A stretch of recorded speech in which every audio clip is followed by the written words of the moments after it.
42e cours, Shmirat HaLashon. Nous continuons d'expliquer maintenant les propos qui sont dits dans un but constructif. Les paramètres qui nous permettent de tenir de tels propos. Il y a 4 catégories principales d'intentions constructives pouvant justifier l'émission d'informations péjoratives.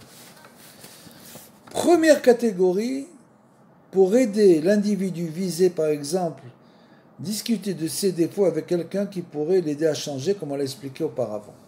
Donc on raconte à une personne qui a la possibilité de nous donner une solution, comment l'aider, aider cette personne à changer. Donc on est obligé pour cela de dévoiler ces mauvais traits de caractère.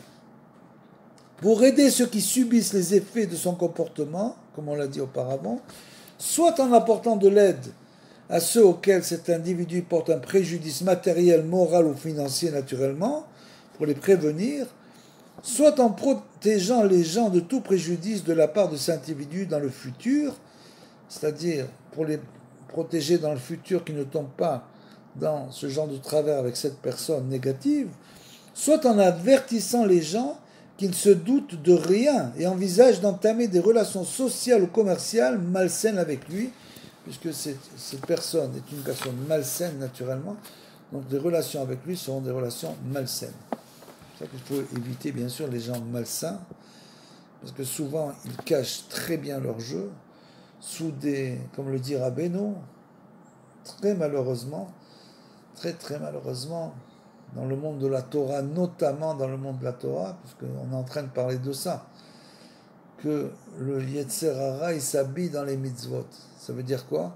Ça veut dire que souvent les gens se cachent derrière leurs mitzvot, ou derrière leur habit.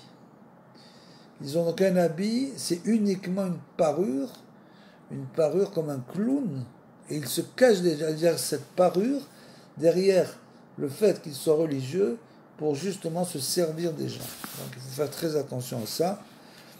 Et donc, on doit bien sûr, dès qu'on le sait, avertir les autres qui ont du mal à le croire souvent, malheureusement. On dit, comment c'est pas possible? Ce que tu me racontes, ça paraît incroyable. Et souvent, naturellement, les gens ne se doutent de rien, absolument rien, parce que apparemment cette personne, une personne qui est tout à fait, au contraire, quelqu'un qui fait du chesed, etc., qui paraît être une personne tout à fait morale, en fait c'est une personne totalement amorale, qui ne se nourrit que des forces de l'impureté, heureusement. Et donc, troisième cas, pour aider à mettre fin à une querelle à laquelle cet individu est mêlé et qui menace de diviser la communauté.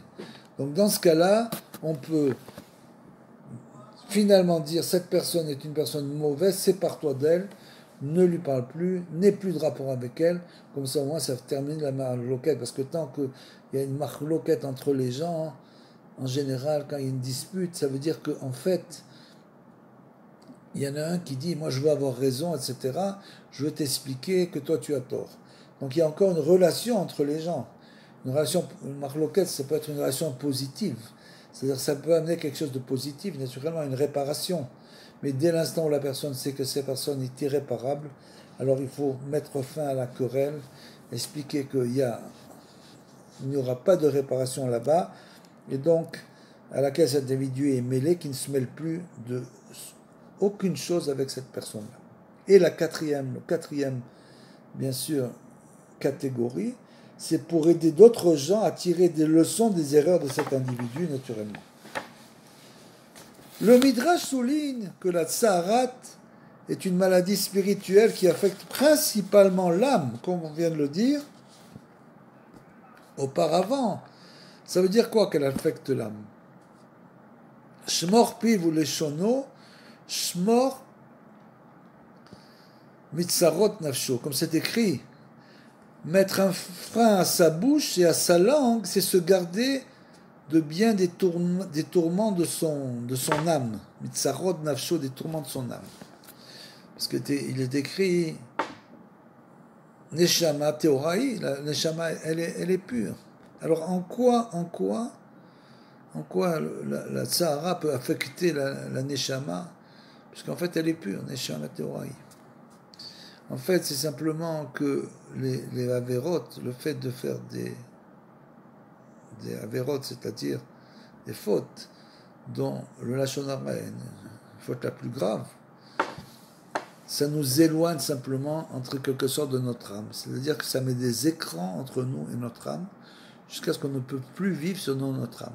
Et alors on vit que selon le corps. Comme les gens qui, malheureusement, qui ne font pas les mitzvot, pour eux, le principal, c'est les voies de la nature et du corps, corporel.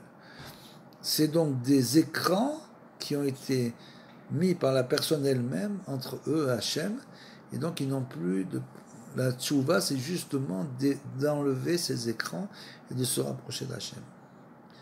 Et donc mettre un frein à sa bouche, à sa langue, c'est se garder de bien des tourments de l'âme.